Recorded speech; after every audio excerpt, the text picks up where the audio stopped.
Yo voy a entrar al Face de mi teléfono. Así vemos cuando ya estemos listas. Yo no voy a entrar o si no me desconcentro y pierdo el hilo. Tranquila que cuando haya preguntas yo las voy leyendo.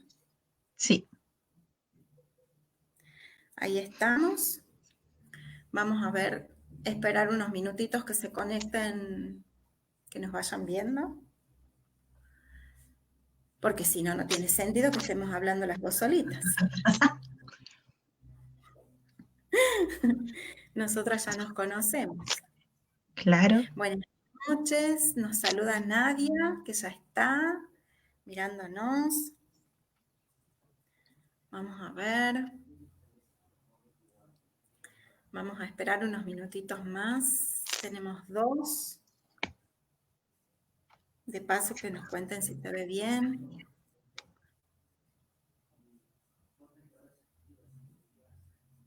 Son las 19 en Chile, ¿verdad, Claudia? Sí.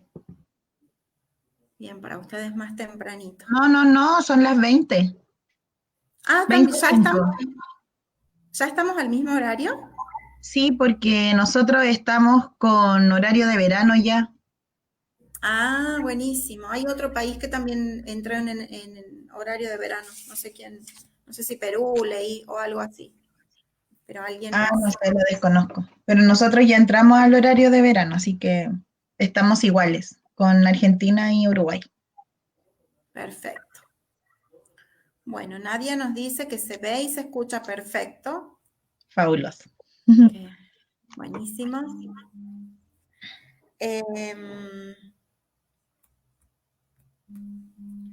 Ahí estamos. Bueno, Claudia, están entrando. ¿Qué te parece? Bueno, primero la presento yo para los poquitos que estamos. Después vamos a hacer al final otra presentación, así nadie se pierde quién es Claudia. Claudia Gómez Olivares. Romina, buenas noches. Claudia es fonoaudióloga, es de Chile, chilena. A Claudia tengo el gusto de conocerla de acá, de la Argentina, no de Chile. Claudia nos vino a visitar. Con Claudia estamos cursando el doctorado en fonoaudiología. Es mi compañera, una grosa, excelente en su materia. Así que por eso le propuse al equipo charlar con Claudia específicamente sobre el tema que a ella creo que es lo que más le gusta hacer porque es a lo que se dedica. Pero bueno, Sí. contanos vos, Claudia, ¿qué es lo que haces? Yo ya sé, Bueno, pero contale a la gente. buenas tardes a todos. Primero agradecer la invitación. Muchas gracias em, por querer conversar un ratito conmigo y compartir sobre lo que yo hago. A lo que yo me dedico es principalmente a trabajar con niños con diagnóstico de apraxia del habla infantil o trastornos muy severos de la inteligibilidad, estos chiquititos que no se le entiende lo que hablan, o como dicen los papás cuando llegan, que hablan como minions, o que hablan solo con una letrita, tu. Esos son los chiquititos con los que yo más trabajo y son casos severos de expresión. Bien, ¿cuáles son las edades, Claudia, con las que más trabajas? Tengo niños desde 3 años, 13 es el más chiquitito que tengo ahora, hasta 7, 8. 8 es el más grande que, bueno, antes de la pandemia, porque hay muchos que tenía antes de la pandemia que por un tema de recursos no pudieron seguir con teleterapia, pero el más grande que tenía era un chiquitito que ya debe haber cumplido los 8 años, que lo tenía desde los 3 años conmigo. Y ya hablábamos y conversábamos. Buenísimo, buenísimo. Y peleábamos también. Justamente en la publicidad que hicimos para el Face del equipo, contarles, bueno, todos los que están conectados saben que pertenezco al equipo interdisciplinario Tu Espacio y que es justamente el equipo el que ha organizado este tipo de charlas. Contanos, la idea esta semana era hablar un poco de lo que era habla-lenguaje. Ayer conversamos con el doctor Rodríguez, especialista en neurodesarrollo, sobre lo que era neurodesarrollo y lenguaje. Hoy vamos a hablar, les anticipaba anoche, un poquito más acerca del habla.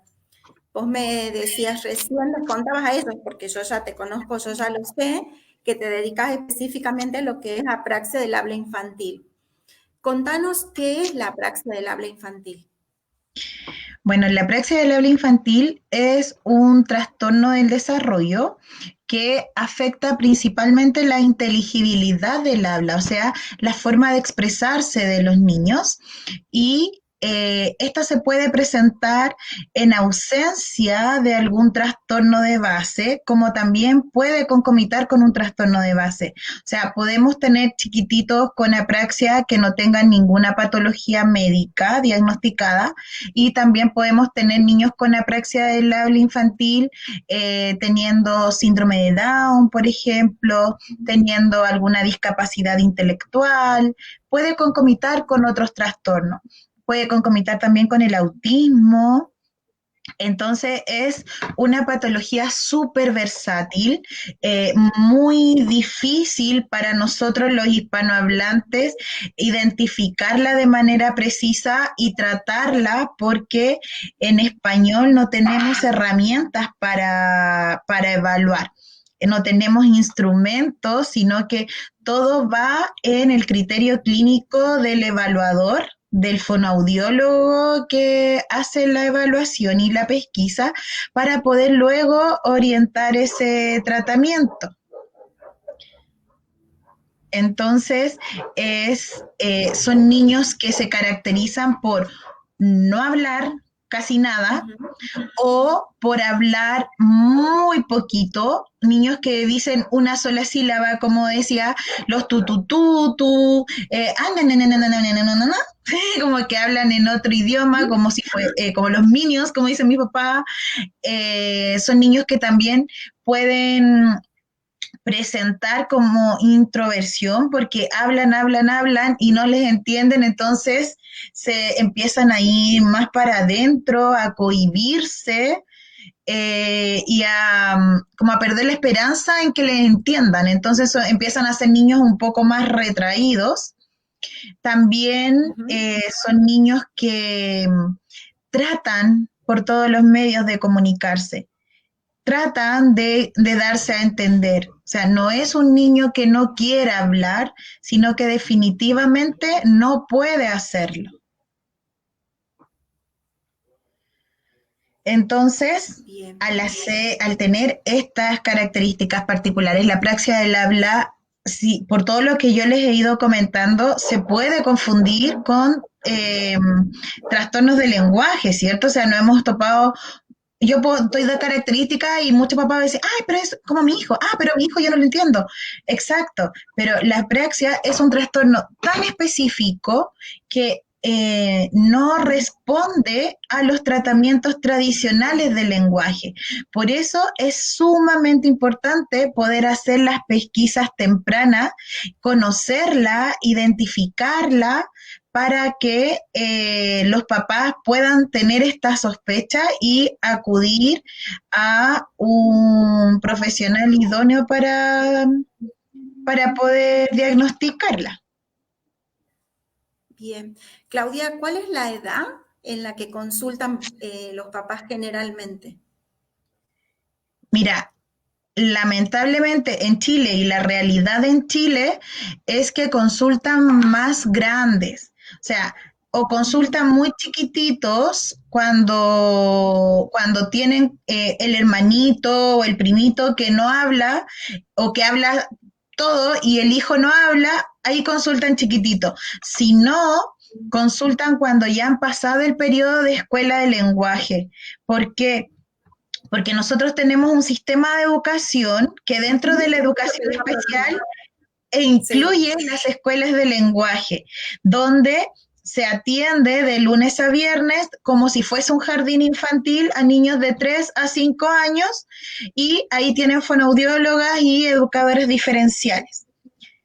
Entonces, pasa el primer año, cuando entran a los 3 años y la fono le hace todo el tratamiento del lenguaje como si fuese un trastorno del lenguaje y ¿qué pasa? Avanza en lo comprensivo, pero no avanza en lo expresivo o empeora, que también nos puede suceder.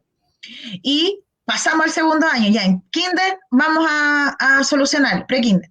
Y la fonoaudióloga y la profesora, trabajo interdisciplinario, tratan de avanzar con este chico y la brecha se hace cada vez más alta. O sea, el niño va mejorando y va avanzando en lo cognitivo, en lo comprensivo, en las otras esferas del lenguaje, pero en la parte expresiva seguimos igual o peor.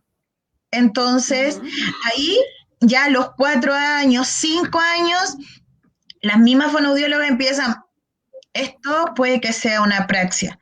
Y ahí parten, o por lo menos ahí es el fuerte de mis derivaciones. O sea, yo podría decirte que el 70% de mis niños son derivados por fonoaudiólogos, que los han detectado y los han pesquisado en escuelas de lenguaje. Entonces, la edad es mayor, pero los que llegan como de manera espontánea, llegan chiquititos, como de 3 años, 2 años, eh, donde ahí se confunde también si eso no es y partimos trabajando más una atención temprana, estimulación integral de habla y lenguaje, porque la premisa es que si hay sospecha de apraxia, se trata como si fuera una apraxia, porque no le va a hacer mal al lenguaje, pero si tratamos solo el lenguaje, vamos a estar dejando de lado el habla y no vamos a estar abordando lo que el niñito pequeñito necesita. Clau, ¿y cuáles serían las señales de alerta? Anoche con el doctor hablábamos de señales de alerta de lenguaje en cuanto a neurodesarrollo. ¿Cuáles serían esas señales de alerta a los 2 años? Como para decir, este niño puede ser que presente una apraxia del habla y no un trastorno del lenguaje. Mira, ¿O se pueden confundir ambos? Buena pregunta, porque yo me hice la misma pregunta. Y de hecho, he estado buscando, estuve en la conferencia internacional de apraxia, así esperando que se mencionara, y resulta que ya hay una investigación en curso haciendo referencia a las señales de alerta dentro del balbuceo. Yo tengo lógicas y tengo deducciones desde la clínica, pero no he encontrado evidencia que lo respalde. Se está recién haciendo ese trabajo y también me gustaría poder indagar en eso. Pero a modo general, la apraxia es un trastorno donde el niño no puede planificar el decir una consonante y una vocal dentro de un espacio de tiempo determinado. Entonces, cuando nosotros hablamos, sabemos que para decir pato decimos la P, la A, la T, la O, todo juntito, pato, ¿cierto? Estos chicos tienen toda la habilidad para poder decirlo, pero no saben cómo hacerlo. Entonces, pueden decir pueden decir A, pueden decir T, pueden decir O, pero cuando hay que juntarlo, no saben cómo mover su lengüita para poder hacerlo, su mandíbula para poder hacerlo. Entonces, dentro de las señales de alerta podemos ver niños que en el balbuceo avanzan muy bien. Por ejemplo, nosotros cuando el niño empieza a balbucear parte diciendo, ¿cierto? Llantos, sonidos guturales, sonidos más vegetativos. Cuando va avanzando en la edad del bebé, ya aproximadamente acercándonos a los 2 meses, partimos con vocalizaciones, ¿verdad? Donde el niño empieza ya a tener sonidos más diferenciados para el agrado y para el desagrado. Arrullo, llanto, ronroneo, le digo yo, pero no se llama así, pero Pero no es. sonidos más posteriores, donde no hay ninguna relación entre una vocal y una consonante, son sonidos, ¿cierto? Pero empiezan a hacer muchos sonidos. Luego ya Bien. nos acercamos o evolucionamos a las vocalizaciones, donde el niño va llorando o va gritando y de estos gritos empiezan a aparecer las ah, ¿cierto? Y de estos sonidos más posteriores, cuando está acostadito, empiezan a aparecer las consonantes, ¿ya? Entonces, ya partimos con esto y estos sonidos que se van acercando a algo que yo podría imitar como un fonema, una letra, ¿ya? Un sonido ya de que yo puedo imitar y asociarlo a una consonante o a una vocal. Y después viene todo este periodo de balbuceos reduplicados, que son cuando el niño empieza a bu, bu, bu, bu, bu, bu, bu, a pa, pa, pa, pa, pa, pa, pa, y hacemos secuencias larguísimas, o sea, los bebitos hacen estas secuencias larguísimas de balbuceo. Para ese juego vocal que decimos. Exacto, donde ya aparecen consonantes, se aparecen sílabas específicas. El niño dice ta, ta, ta, ta, ta, ta. A uno no le queda la confusión así como, ¿qué está diciendo? Sino que sabe y lo puede imitar. Cuando nosotros podemos ya imitar el balbuceo de un niño es porque ese niño ya se está acercando a esta capacidad de vocalizar y producir consonantes. Bien. Y luego de eso viene la capacidad de acortarlas, porque ya no es decir pa, pa, pa, pa, pa, pa, sino que es decir papá. O sea, yo lo coordino, lo controlo y lo reduzco a 2 sílabas. Y en esa etapa es donde estos niños empiezan a tener problemas, porque no se pueden controlar lo que estén diciendo o esta secuencia no la pueden monitorear. Entonces, el niño que empieza a producir este juego de balbuceo se mantiene mucho tiempo, pasa el año y sigue balbuceando, y como que hablara de la vida contigo balbuceando, y te cuenta toda su vida en balbuceo. O pasamos de la vocalización y cuando tenemos que llegar al balbuceo donde hay que conjugar consonante vocal, ya no llegan. Entonces, son niños que meten bulla, pero que no establecen este balbuceo propiamente tal. Podemos tener esos 2 grupitos.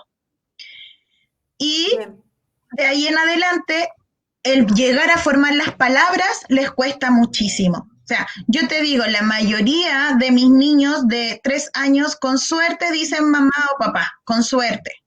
O sea, llegan así, sin decir ni siquiera de manera controlada eso. Entonces, un niño que pasa del año y medio, que pasa de los 2 años, que mantiene estos patrones como de balbuceo, es una señal de alerta. ¿Por qué? Porque el papá me va a decir, Claudia, entiende todo, es súper inteligente, pero no quiere hablar. Esa es como, aquí algo está pasando, porque si hubiese un problema mayor, presentaría este desnivel en ambas áreas. Entonces, claro, ¿sabéis qué? Es como que no me entiende y no me habla tampoco, o pareciera que no me escucha, y ahí podemos sospechar de otra cosa, pero cuando está esta dicotomía de que entiende todo y es súper, súper inteligente, no se le va ni una, siempre dicen eso, no se le va ni una, pero no habla.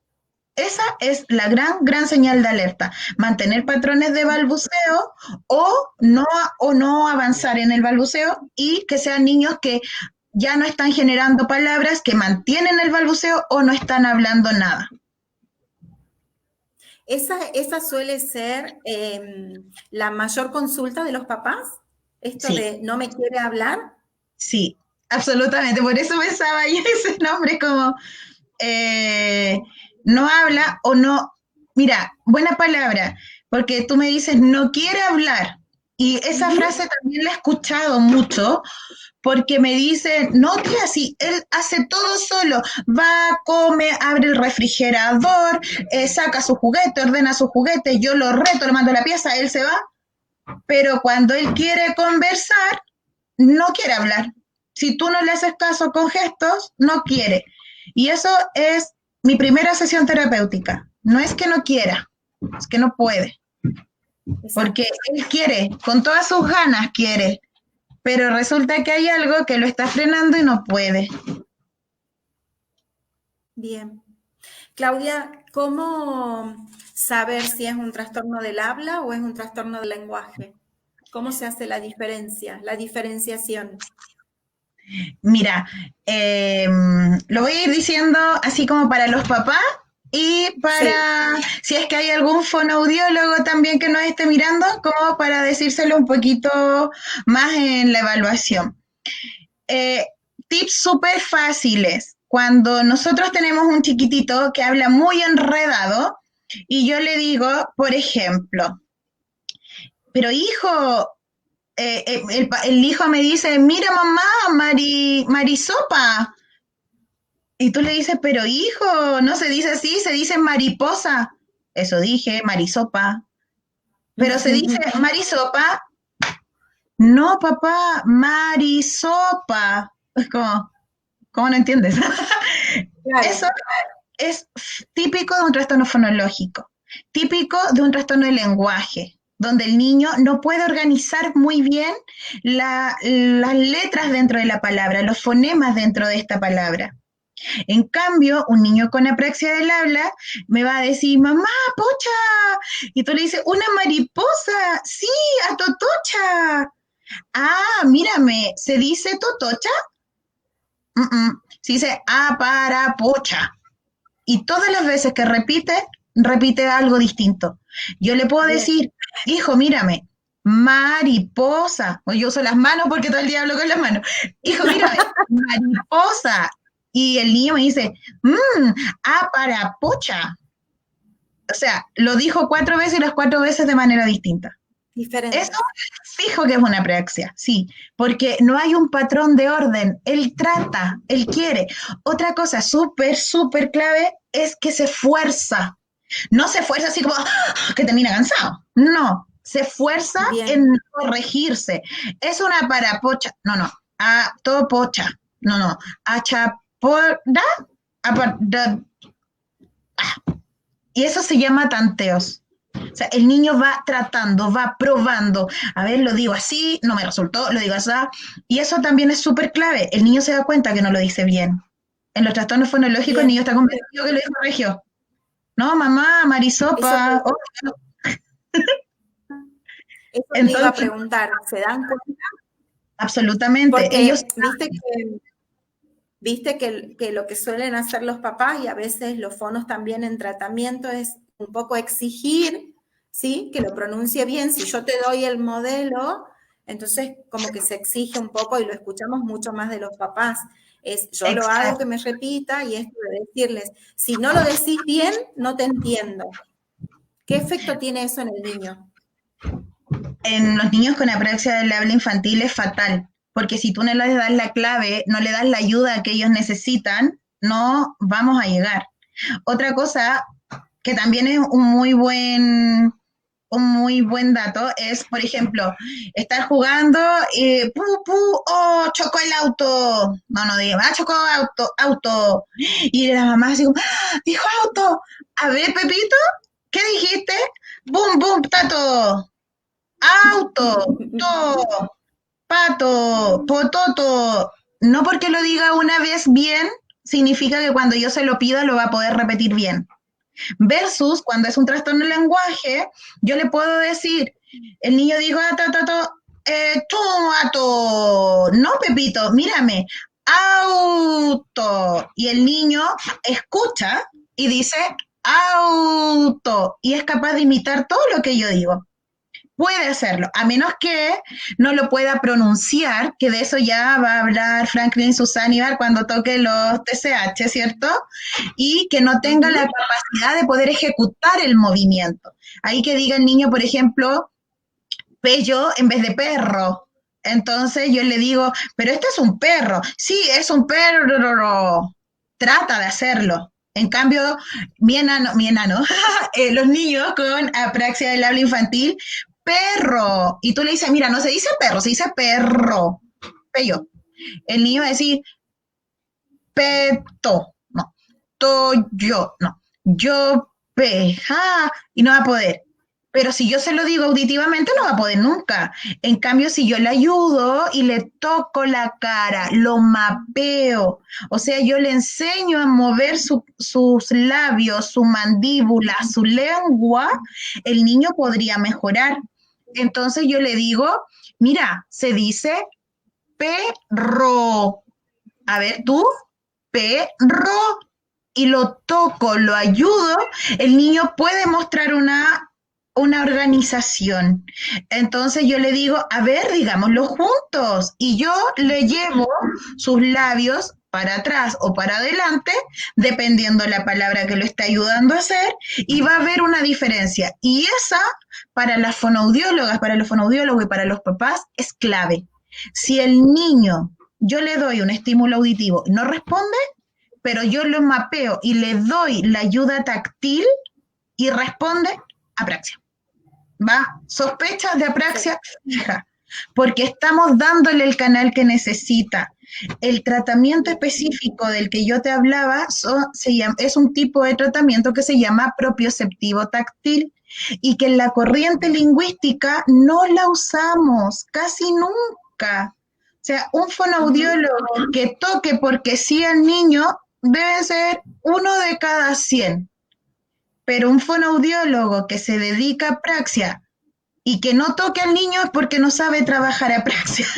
Entonces es súper, súper, súper necesario que el abordaje sea propioceptivo táctil y que no sea psicolingüístico solamente, porque si no, el niño va a ser resistente a ese tratamiento porque no le vamos a estar dando las herramientas que él necesita. Lo que necesita él, nosotros por medio del tacto, por medio de estas guías que les vamos dando, es crearle un caminito en el senderito para que él sepa dónde tiene que moverse, cómo moverse y cuándo moverse. Y eso no lo hacemos por discriminación auditiva. Bien. Bien, se nos tildó un poquito. Claudia, hablando un poquito del tratamiento, más allá de que obviamente el tratamiento del que estás hablando tiene que ser un fono capacitado, tiene que dedicarse a eso, vos mismo decías, tiene que saber hacerlo, no cualquiera lo puede hacer, se tiene que capacitar en un programa específico, ¿cierto? Para poder ayudarlo adecuadamente. Pero mira, yo soy una defensora de la formación especializada en apraxia del habla infantil si tú vas a trabajar en apraxia del habla infantil, pero también soy una defensora de las creencias de que si no sabes una técnica específica con nombre específico, no puedes hacerlo. Eso para mí no es cierto. O sea, si hay técnicas y programas terapéuticos especializados, probados con evidencia, que funcionan bien por ti, certifícate, apréndelo y te va a servir. Pero para tratar la apraxia del habla infantil como fonoaudióloga, y te lo digo de todo corazón, hay que manejar marco teórico. Necesitamos conocer la teoría que subyace al trastorno, entender que es un trastorno motor y no un trastorno de lenguaje, que no es solamente un trastorno, un TCH fonético o un trastorno neurológico. Entender cuál es el procesamiento sensorio-motor, cuáles son los niveles de la planificación, de la programación para poder llegar a la ejecución. Si nosotros entendemos toda esta teoría, vamos a saber cómo evaluar, vamos a saber pesquisar. Entonces, si yo entiendo de qué se trata, cómo se comporta, cómo evoluciona, yo puedo identificar cuáles son las estrategias y cuáles van a ser las herramientas que me van a llevar a un correcto abordaje. Estas técnicas y estrategias que existen, muy buenas por lo demás, le agradecemos a todos los fonoaudiólogos que se han desvivido estudiando eso para entregarnos lo hecho. La diferencia con nosotros es que estudiaron antes que nosotros. Nacieron quizá un par de años antes o fueron fonos antes que nosotros, se interesaron por esto antes que nosotros. Entonces llevan años estudiando y presentando propuestas.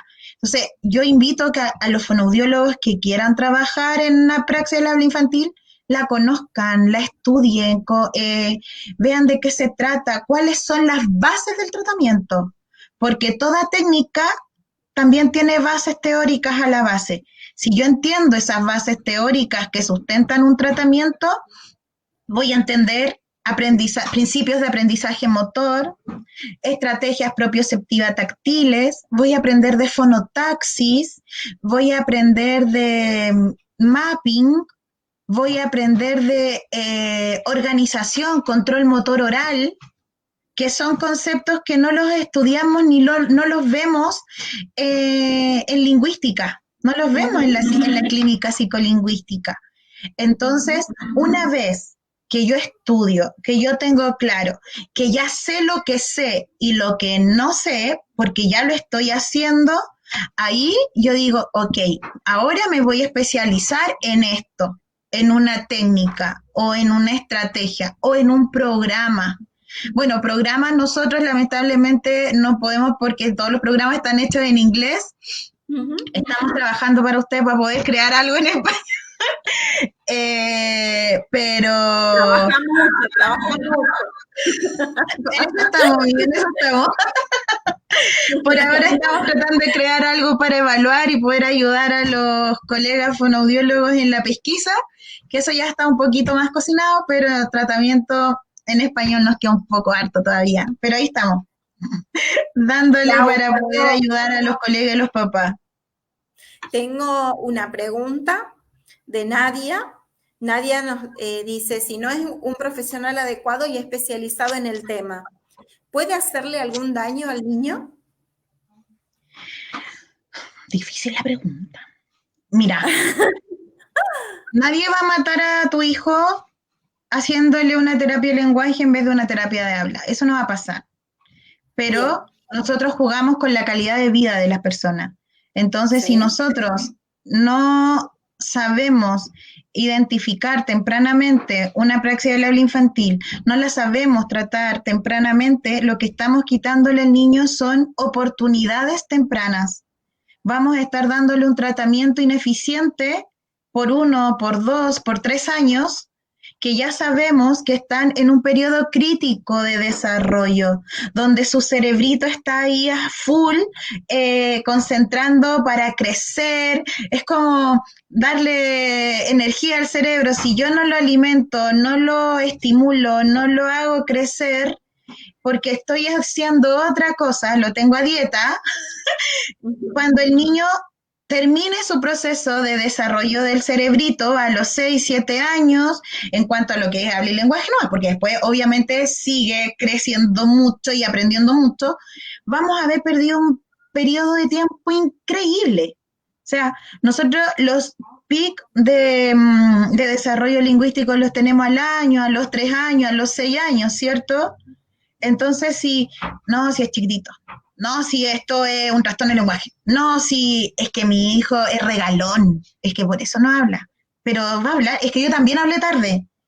Y pregunto a los 5 años, me estáis dando la oportunidad de que yo en un solo año lo nivele, porque uno siempre trata de tener a los niños tiquitaca para los 6 años. ¿Cierto? Para que el niño aprenda a leer, para que aprenda a escribir, para que no lo pase mal en el colegio. O sea, las fonoaudiólogas que trabajamos con niños, como que nuestra meta son los 6 años.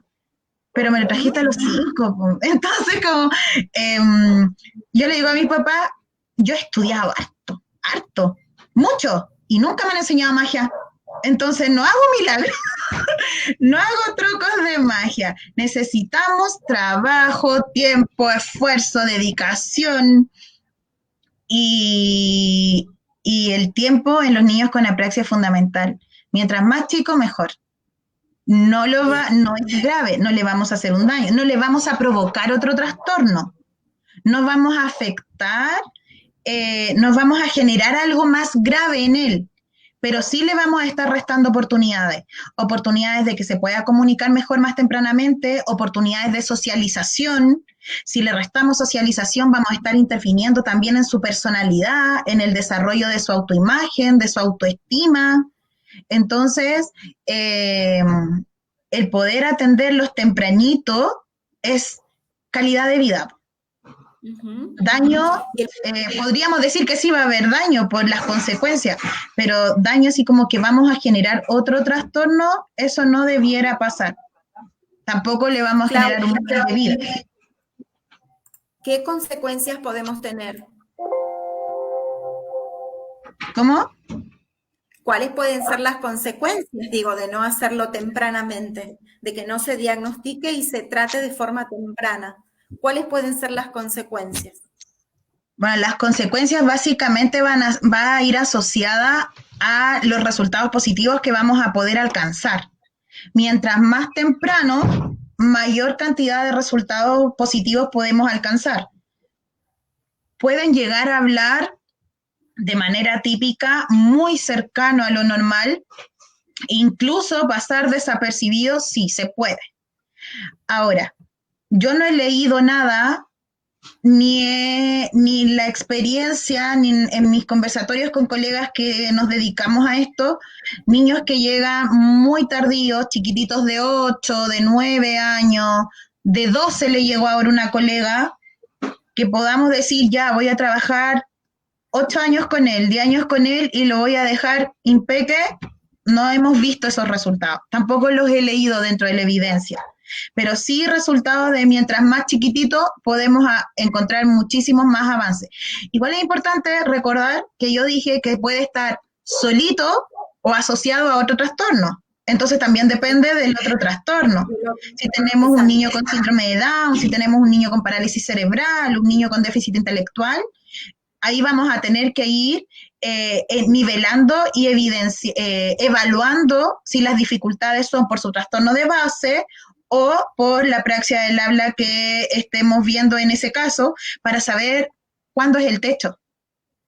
Hasta aquí nomás llegamos y tenemos que seguir con lenguaje o tenemos que seguir con cognición, porque esto es su capacidad según lo que nos da la cognición o nos da la comprensión, o nos da su habilidad motora también, que también puede estar restringida con un trastorno de base.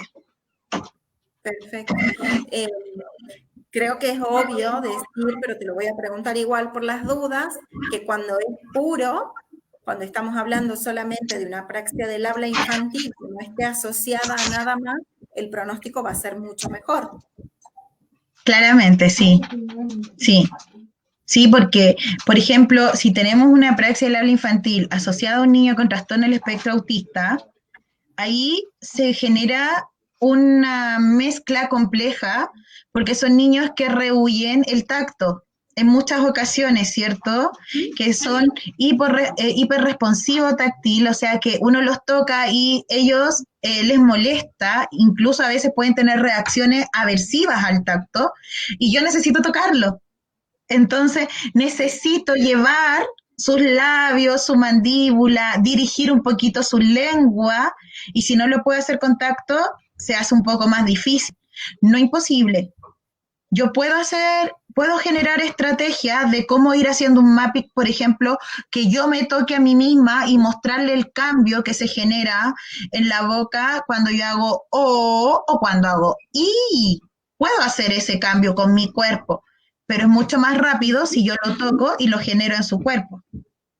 Seguro, seguro, porque lo va a sentir, y lo va a sentir él, ese cambio. Exacto, más bien que verlo. Clau, tengo dos preguntas. Una es una pregunta de Lucrecia, creo que es más bien a cuestión personal tuya. ¿Qué considerás vos si la psicolingüística y la terapia propioceptiva se tienen que trabajar juntas? Si los dos abordajes se tienen que hacer juntos. Es compleja la pregunta porque cuando hablamos de apraxia del habla infantil y tenemos que generar engramas motores que el niño tenga que aprender para poder producir una palabra en específico, nosotros no trabajamos con muchas palabras en la sesión. Trabajamos con vocabulario súper acotado y con alto índice de repetición. Entonces, la clave es tener terapias que no tengan juegos cognitivos muy complejos, ojalá nulo, encajes, torre, meter, sacar, correr para acá, correr para allá, toma, dame, que no implique un desgaste cognitivo mayor a estar generando este cambio motor, esta construcción de este caminito para poder llevar la articulación a la palabra. Entonces, en ese caso, cuando nosotros trabajamos con un plan terapéutico psicolingüístico, podemos tener varios objetivos en una misma sesión, podemos trabajar semántica, morfosintaxis, le podemos meter fonética y fonología y nos va a quedar regio.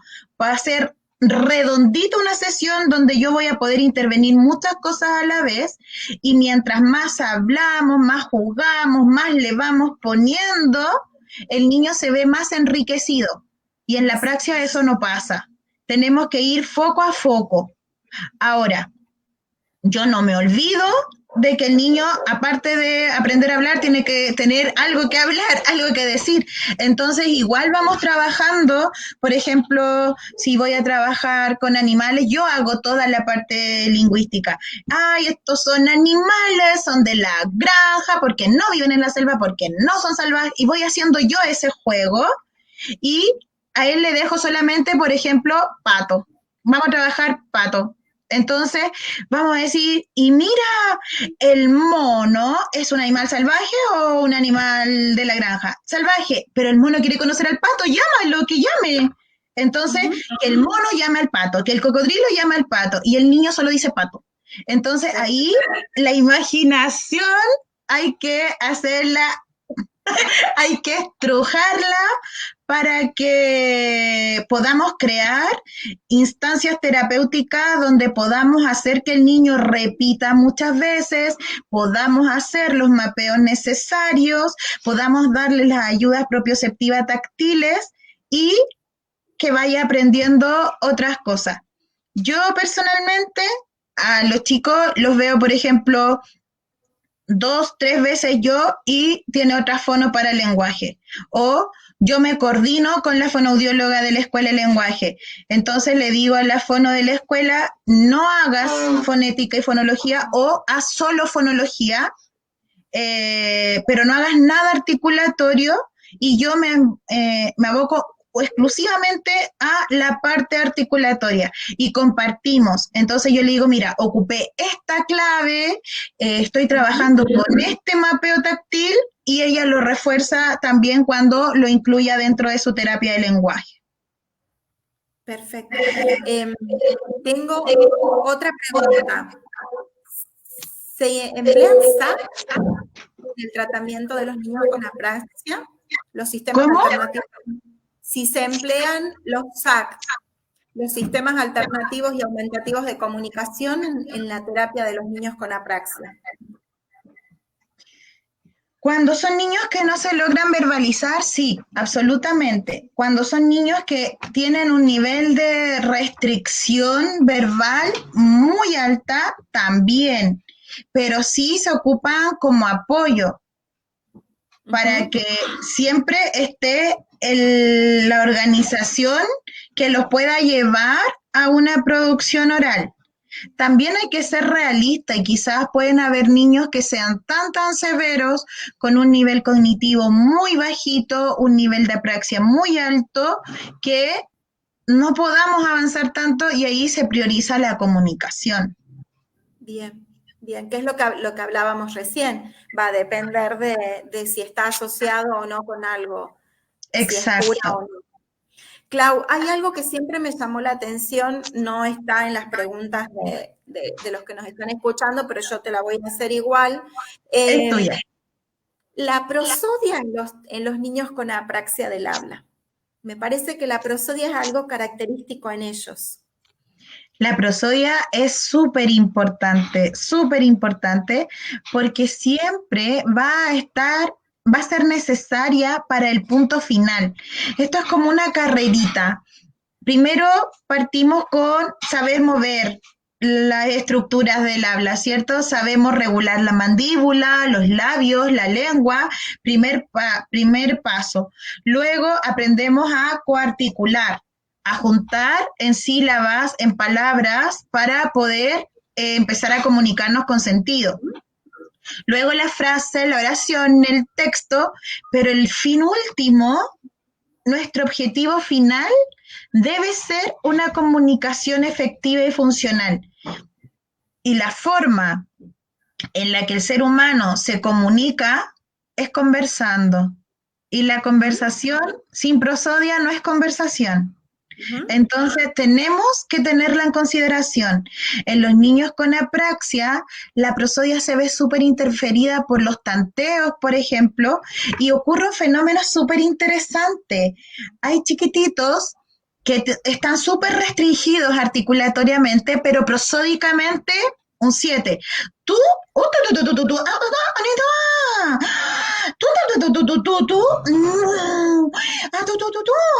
y te contaron la vida entera. Y tú cachaste que se asustó, que se impresionó y que después le dijo, no entendiste ni ajo de lo que dijo, pero te quedó clarísimo el contexto, ¿cierto? Y después nosotros vamos ahí, nosotros decimos, la prosodia está impeque, una pega menos. Eso decía yo al principio. ¿Y has visto ese juego del tortazo que uno aprieta y te llega un tortazo en la cabeza? Así mismito llega. Porque cuando los chicos están muy restringidos articulatoriamente y tienen una personalidad y una autoestima, el que me entiende, yo me hago entender igual y usan brazos, gestos, cara, prosodia, logran algo, ¿cierto? Después, cuando nosotros les empezamos a dar mayores herramientas, el niño ya no está tan preocupado de contar su historia, está preocupado de que le suene bien. Entonces, esa gran herramienta prosódica que teníamos con el tutu se empieza a perder cuando le vamos entregando más opciones de engramas motores para que él pueda organizar y utilizar funcionalmente. Porque el niño va a estar, quiero decir mamá, y va, ¿lo dije bien? Sí, lo dije bien, sigo con la otra. Entonces se va monitoreando constantemente y la prosodia pasa a último plano. Entonces, es súper importante porque uno dice, por lo menos a mí me pasó y fue como, pero si él no hablaba así, hasta ahora dice, mamá, hola mamá, y yo como, ay, qué lindo. Pero es por eso. Entonces, es así una muy buena recomendación y que yo lo uso mucho en mis tratamientos, la prosodia desde el día 1. Entonces, yo le digo a los niños, vamos a llamar a la mamá. ¿Dónde está la mamá? Arriba, llámala, mamá. La mamá está durmiendo, llámala despacito. Mamá. Oye, ¿quién es ella? Mi mamá. Entonces le voy metiendo esta capacidad de ir produciendo las palabras con diferente prosodia. Oye, ¿y si la mamá está asustada, cómo le decimos, mamá? Y voy haciendo ese juego. Entonces, desde el día 1, él no dice nada, pero yo hablo como Lora. Entonces, no, no hablas. Terapéuticamente hablando me refería. Entonces yo le voy haciendo el mapeo. Puede que no me diga nada, porque al principio ni siquiera las vocales nos salen cuando está muy severito. Entonces yo le digo, como si estuviéramos recién despertando. A ver, y hacemos un bostezo. Y si hacemos como que estamos asustados, para adentro. Y yo le voy haciendo le voy parloteando todo lo que estamos haciendo y el significado que va teniendo según las diferentes prosodias que yo voy utilizando en la producción. Pero sí teniendo súper en claro qué es lo que yo le exijo. O sea, si ni siquiera abre la boca y me hace, para mí ya está ok, porque abrimos un nivel. Entonces, como ir desbloqueando niveles. Despacito y de a poco. Perfecto. Exacto. Claudia, hay una mamá, a ver qué consejo le podrías dar.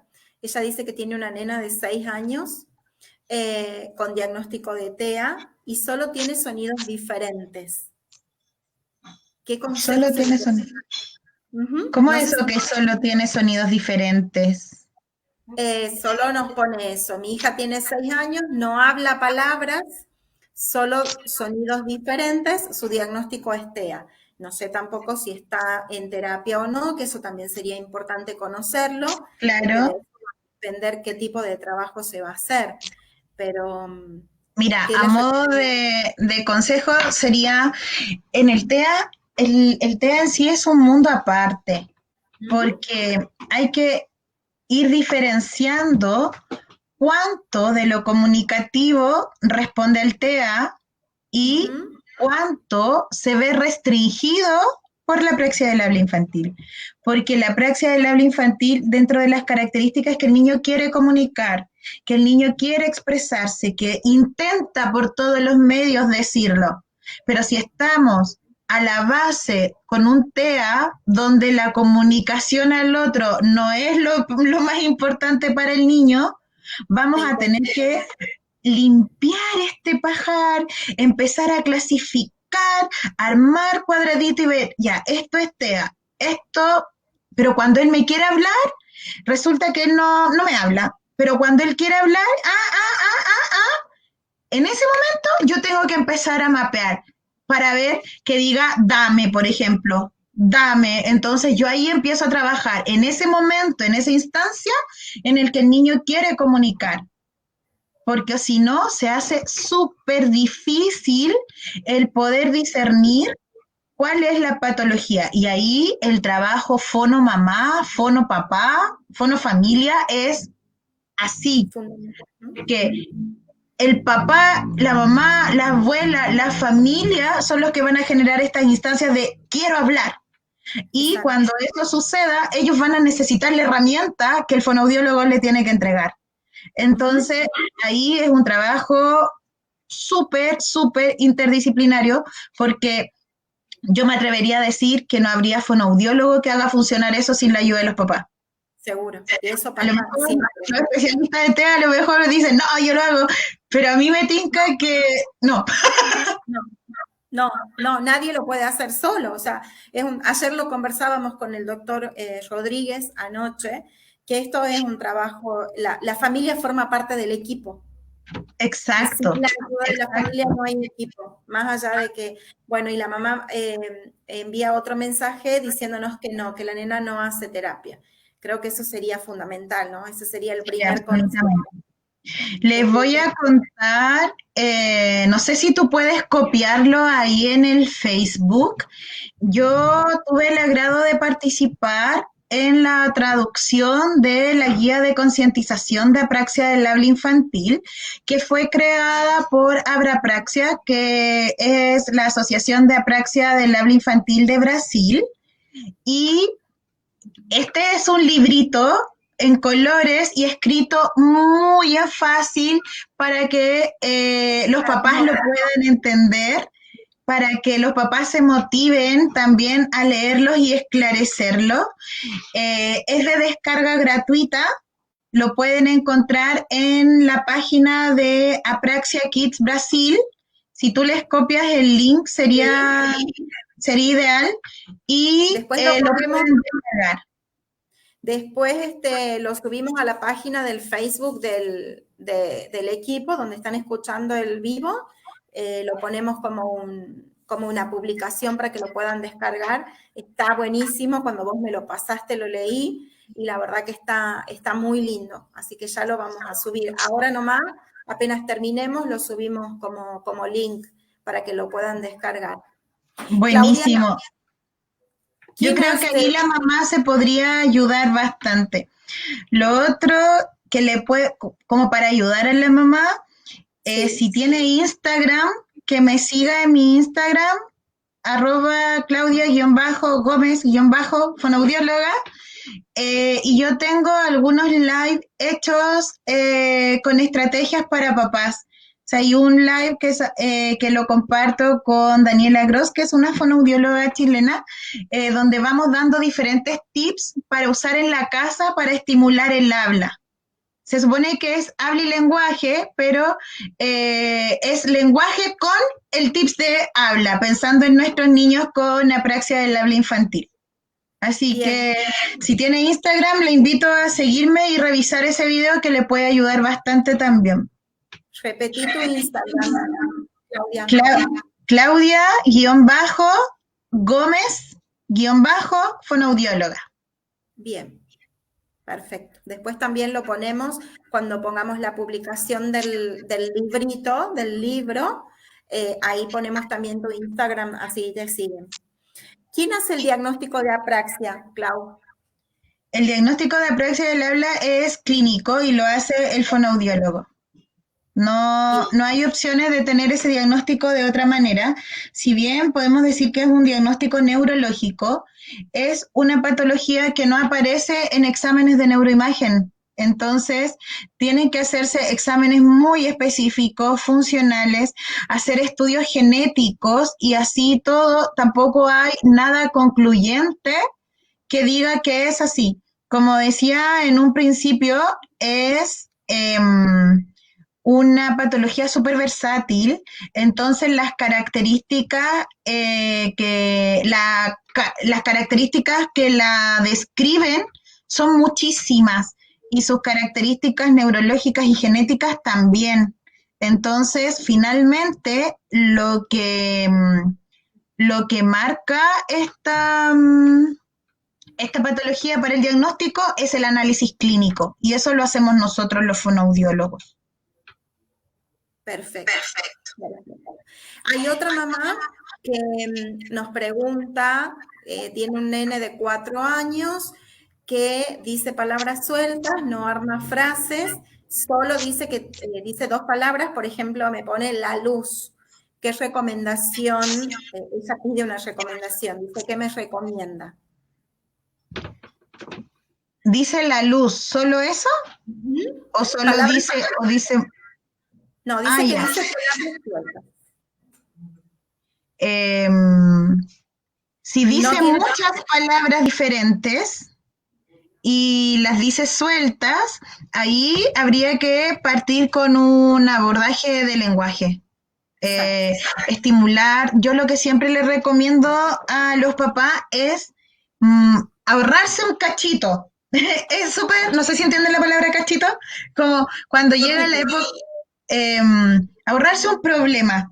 Bien, Cuando, cuando los niños llegan a primer año o a la adolescencia y que toda la vida tienen que leer y es como, no, mamá, no quiero leer, no quiero leer, no me gusta leer. Entonces, si nosotros vamos promoviendo la lectura desde que sean prelectores, eso, una, estimula el lenguaje y dos, nos ahorra ese cachito para más adelante. Entonces, una súper buena opción de tratamiento y de estimulación del lenguaje en casa es contar cuentos, jugar a contar historias, eh, hacernos una rutina de contarle un cuento antes de dormir o durante el día y que después cuando llegue el papá o cuando llegue la mamá o cuando vayamos a ver a la abuelita, tú le cuentas este cuento. O yo te cuento el cuento hoy día, pero tú me lo cuentas mañana. Entonces lo vamos contando juntos y así vamos promoviendo el que vaya utilizando más palabritas, porque es imposible contar un cuento con una palabra, imposible. Entonces se ve forzado y obligado a que diga, y el patito se puso triste y se puso a llorar. Entonces ya por último va a decir, yo, patito, triste, pero ya está armando la estructura en su cabeza. Ya no es exacto. que no la tenga, pero si el niño dice mamá, luz, papá, pan, solo eso, nada nos dice que en su cabeza esté estructurando algo más largo. En cambio, si el niño dice apatito, tite, puchito, nosotros ya sabemos que en su cabeza hay todo un relato y ese relato está conformado por más palabras. Exacto. Lo que no te dije es que este nene tiene TEA, que lo aclara Ah, la mamá en un mensajito más abajo. O sea, y todo eso que vos le estabas recomendando y aconsejando, se puede hacer a través de los SAC, de los que hablábamos recién, que al nene con TEA sí, le va a ayudar muchísimo más a poder armar la frase. absolutamente, sí, súper, súper, súper recomendado eso. O ir haciendo los cuentos también. A mí, Ujú. a mí me gusta mucho la goma Eva. No tengo mucho talento para las cosas artísticas, pero sí, por ejemplo, en una tablita de Plumavit, usaban esa, Que es esta cosa blanca que es como con pelotitas, que es blandita, bien, el vapor. Para ya, nosotros eso, el vapor. Ujú. ya, eso. Con brochetas de palito, esto que se hacen las brochetas de fruta, yo le pongo ahí Sí, el monito Gomaya. Entonces vamos armando un cuento y podemos decir, ya, ¿qué quieres hacer hoy? Y él quiere, no sé, no sé, Woody de Toy Story. Ya, hacemos un Woody y él hace su títere, lo pega en su brocheta y después vamos haciendo otro. Y esa misma, se me olvidó cómo le dicen, pluma B, podemos ir colocándole diferentes brochetas con personajes e ir armando el cuento con los diferentes sacks que tú estés trabajando día a día. Y es un solo instrumento o un solo material que podemos ir aumentando en complejidad, mutándolo según los intereses o el estado de ánimo del niño, modificándolo según se nos va acrecentando la imaginación y podemos hacer mil actividades porque el solo hecho de confeccionar el títere ya es una actividad interactiva donde exacto. tiene que responder a una secuencia de actos, donde se tiene que comunicar con la mamá, podemos hacer que todos los elementos estén lejos de él y los tenga que pedir, dame el pegamento, corta acá, y a ir generando instancias de interacción. El crear cosas juntos es una muy buena instancia de interacción de turnos, de pedir y dar cosas. Buenísimo, buenísimo. Clau, una genia. Hermoso, me encantó, una charla espectacular. Igual que con el doctor anoche, yo les prometí 40 minutos y ya estamos pasando la hora. Así que si no hay ninguna otra pregunta, nos queda más que agradecerte. Una charla súper clara. Creo que quedó mucho más que claro todo, los Eso conceptos y espero. los consejos. Te agradezco enormemente, enormemente que hayas estado con nosotros esta noche. Son los primeros live del equipo, así que bueno, estamos un poco incursionando en esto. Te decía, te agradezco un montón, un montón. Muchas gracias por estar con nosotros. Agradecerte a ti por la invitación, los papitos también que preguntaban, porque finalmente se hace para ellos también. Entonces, el que vayan interactuando es súper importante, eh, el aprovechar estas instancias donde con tanto cariño y desinterés vamos promoviendo la educación de los papás con respecto a lo que tienen sus hijos. Así que cualquier cosa, si tienen alguna duda también, no duden en contactarme. Por Instagram, por Facebook igual, tengo un grupo que se llama, hoy ni me acuerdo, creo que la audióloga Claudia Gómez. Sí, me estás hablando. Fonoaudióloga Claudia Gómez, y ahí voy dando tips. Ese grupo partió solo para padres, Bien, entonces estaba hecho para los propios papás que yo tenía eh, estás en mi centro, entonces muchas veces era como, ay, es que tía solo ve el celular, entonces yo le subía las guías para que hiciera clic en el librito o en el trabajito, o les grababa los videos para que los quisieran ver ahí, o les subía las buenísimo. fotos para que ellos se vieran en Facebook, así partió. Y ahora ya hay fonoaudiólogos, hay estudiantes, hay papás, gente de otros países Yo no que, estoy, no me contaste, yo no ah, estoy ahí. es que no eres mamá de mi niñito. Pero ahora los dejo a todos invitados también, o al Buenísimo. Instagram, que solo hago cosas de fonoaudiología y Bien, relax el fin de semana, que subo algo no fonoaudiológico, fundamental. para que si tienen alguna dudita, también yo los pueda ayudar o asesorar.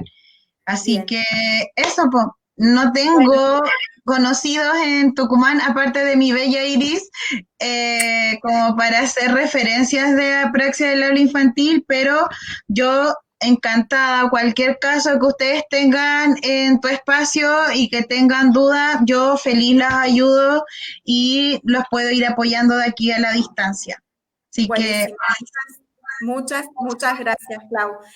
Yo en un ratito les subo el link del libro para descarga gratuita, el libro que nos hablaba Claudia recién sobre Guía de apraxia, concientización de la apraxia del habla infantil se llama. en el que la misma Claudia participó en el armado y en la En la escritura del libro. traducción. Está bueno. Así que ya lo vamos a subir.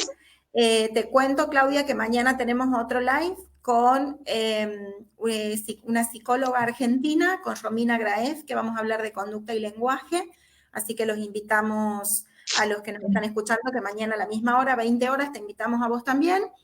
Y el viernes vamos a hablar sobre trastornos de los sonidos del habla con Franklin Susanino. Así que también estás invitada a que nos acompañes el viernes y por supuesto que a todos los que nos escuchan. Te dejo que descanses.